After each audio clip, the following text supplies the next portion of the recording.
Овој час ќе го посветиме на хуманизмот, на тоа што значи да се биде хуман, на тоа што значи да се сака и на тоа што значи да даруваш љубов. Училишните табли заменети со Word документ, училниците со дневните соби, испрашување со исклучени камери. Вака изгледа онлайн наставата.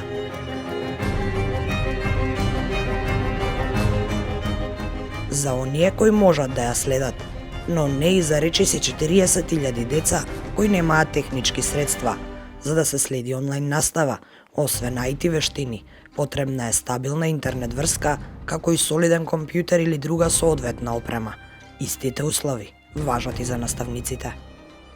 Тој проблем постои, значи има дечиња кои што се социјално ранливи групи, има дечиња кои што не може да обезбедат услови за нешто такво, има некој кој што не може ни интернет да се плати.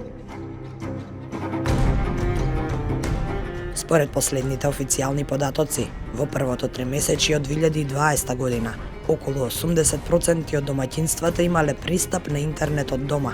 Учеството на домаќинствата со широко појасен интернет според типот на населено место во вкупниот број на домаќинства изнесува 87,8%.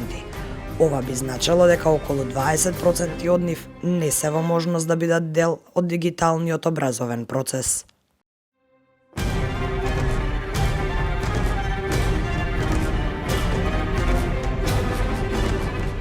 Дигиталното образование донесе дигитални проблеми.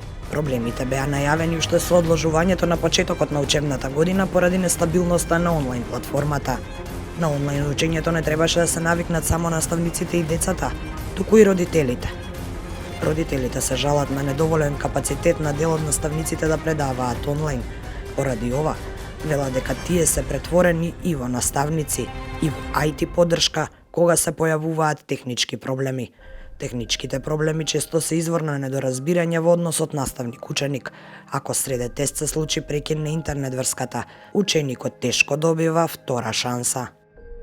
На почетокот имавме потешкоти додека ние како родители првично ја научиме платформата како функционира, за да можеме сето тоа да им го пренесеме на децата за полесно и они да се справат.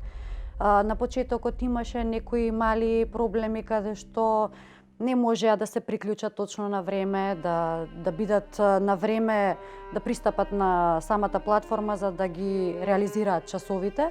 Меѓутоа, постепено почнавме некако да влегуваме сите во тој колосек, во тој правец и еве сега за сега веќе има многу подобрувања за разлика од почетокот. Наставничкиот кадар првпат се соочува со комплетно дигитална настава.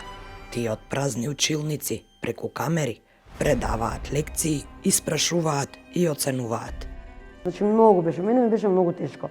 Јас сум тип на човек кој што не сакам информатика и такви неки работи, филозофија предавам и етика, ке мене повеќе практично, мислам, повеќе во движење такви некои моменти не да седиш да бубаш на компјутер, тешко ми беше, ама се снајдовме. Имавме доста обука од МОН, имавме доста обука од други луѓе и се снајдовме, да. Средното училиште Никола Карев обезбеди техничка поддршка за наставниците, но тоа не е случај со сите училишта во земјава. Се уште има наставници кои мачат на собствените неадекватни уреди. Училиштето го опреми училиштето со компјутери. Значи, кој наставник нема услови да работи дома, доаѓа овде кај нас.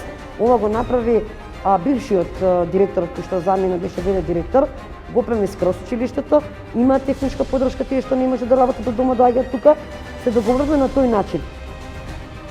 За децата, училниците се преселија во светот на игрите, па некои од нив така и ги сватија. Отсуството на дружење со врсниците го преточија во онлайн пакости, кои недостатоците на платформата им ги дозволуваат. Не. Мислам, они поникаш ми скочува од мене. Тоа кај мене во училиштето, во мојот клас, во моето деление, има некојаш, тоа се случува поретко, може да ја испишат на наставничката презентацијата, а посебно во другите оделенија се случуваат такви работи, ама сега веќе се навикнавме и тоа. Се соочуваат професори со тоа, значи ги мјутнуваат професорите. Воопшто професорот не може ни да се исклучи, мислам да се вклучи, го тргат некако од програмот Јас се следам од дома наставата на ќерка ми, која што исто го прават и тоа кај нив, они се 4-то одделение, го има тоа.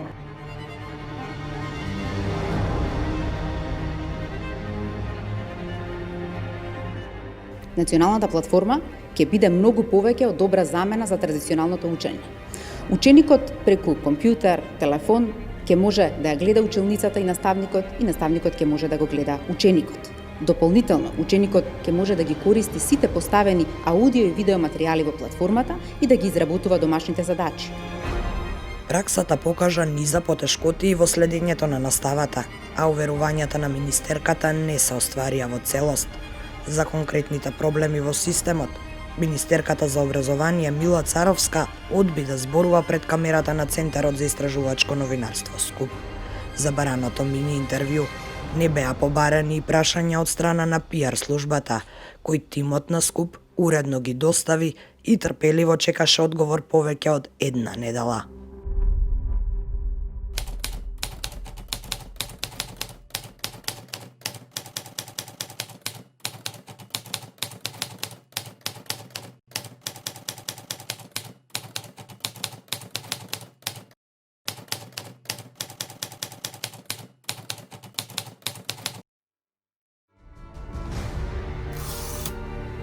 Според податоците објавени од Државниот завод за статистика, стапката на сиромашни лица изнесува 21,6%. Стапката на сиромаштија на домаќинствата составени од двајца возрастни со 2 издржувани деца е 19,3%. А според најфреквентниот статус на економска активност, стапката на сиромашни вработени лица е 8,5%. Во повеќе држави во светот, од почетокот на пандемијата, владите или провајдерите обезбедуваа бесплатен интернет до крајот на школската година. Кај нас пак, мерките се главно насочени кон одржување во живот на компаниите.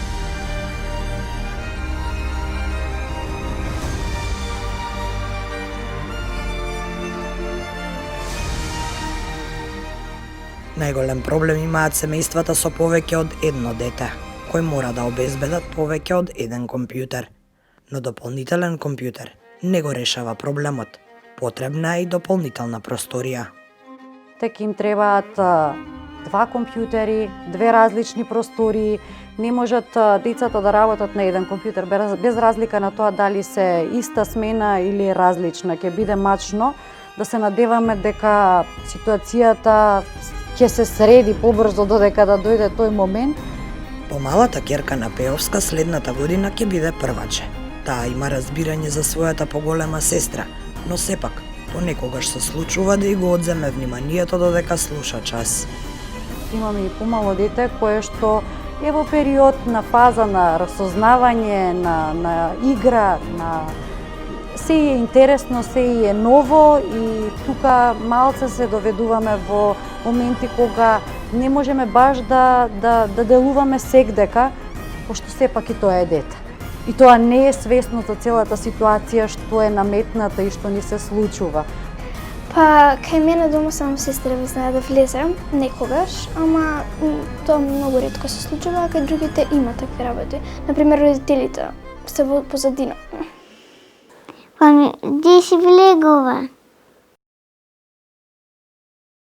Не влегувам за тетето му.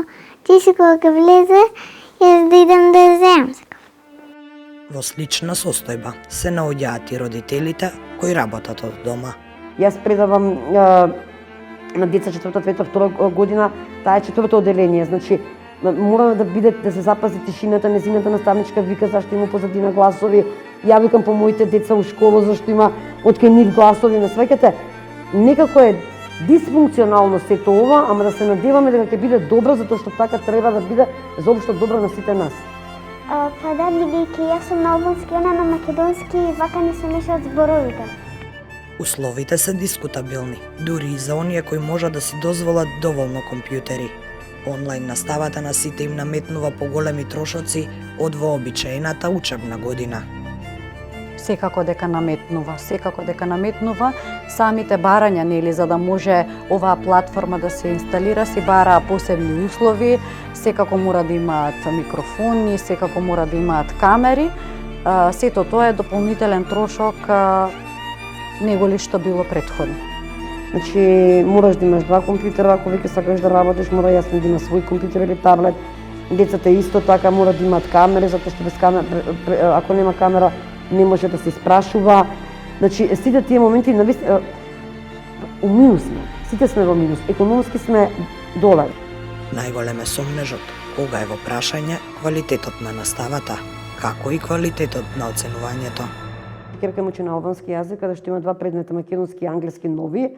Значи, македонски и англиски професорите воопшто не се ни појавиле. Јас се плашам дека сега се оценува оваа година, дека она има ниска оценка. Ја прашувам незината наставничка ми вика, таа треба да ја повика незе и се вртиме у круг. Се уште нема настава по тие два предмети. Децата ја злоупотребуваат платформата за полесно да стигнат до подобра оценка.